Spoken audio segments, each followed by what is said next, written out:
Fishermen quite often, they get the ass end of the deal.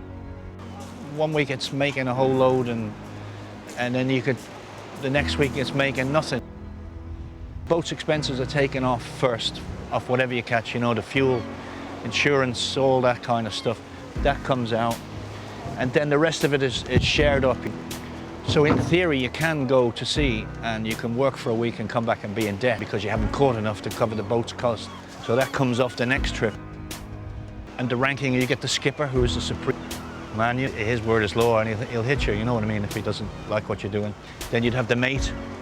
Then you might have an engineer boy, you know what I mean? And that's about it, really, you know, when you take turns with the cooking and stuff. You can get a right old bastard, but if he's catching the fish for you, because you get paid on a share of the catch, you are prepared to let some of his personality traits go. He's filling the hold for you, you know. I remember when I first started getting watches, and I was, I guess, 14, 15, and I would just steam the boat out to the grounds, which might be, you know, a few hours. The big fellas, they'd probably been in the pub, and so they'd be below getting their heads down. And I can remember the sense of responsibility. Depends what you're fishing. Now, like, so these boats here, these are just day boats. They go out and back the same day. If you're fishing mackerel and herring, you see, they're very perishable, so you wouldn't be out much more than a day. But if you go up to the North Sea and all that, you know, you do 21-day trips then. Or whitefish, yeah, you can do a week or something like that, you know, because you can ice that fish up and it keeps better. And yeah, you can be away for, you know, the older blokes used to fly home because they had families and all. But I just used to stay with the boat wherever we happened to be, you know.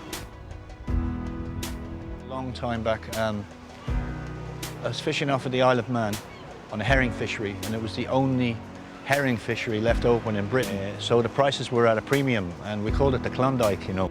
I guess a man's wage then would be under £100 anyway. But we were on like 1,400 quid a week, which is a lot of money. And they have pound notes over there, you know. So the skipper used to come down on a Saturday lunchtime. We'd all assemble in the pub after we'd done the maintenance on the boat. And he'd come down with a carrier bag full of money each, you know, which was a great thing. It was a great feeling, you know, going around with that much money in your pocket, you know. We were Jack the Lad all right then.